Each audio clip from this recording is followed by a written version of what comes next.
create a solid color adjustments layer. Choose any color you want, then click OK. Add your text. This is the font name I'm using. Insert your image.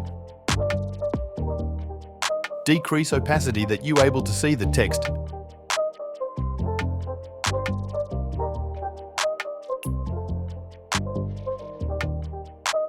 Adjust image size and position accordingly.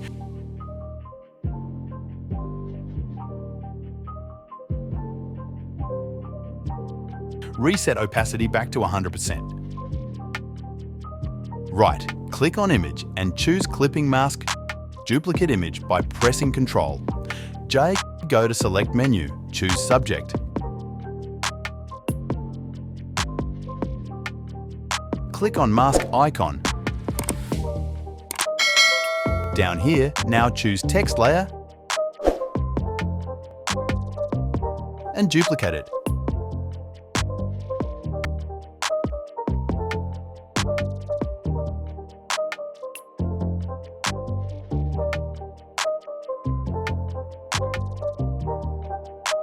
Decrease, fill to 0% now. Open blending options.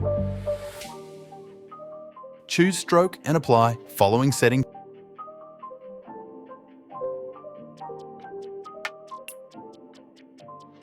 Choose drop. Shadow copy the following setting.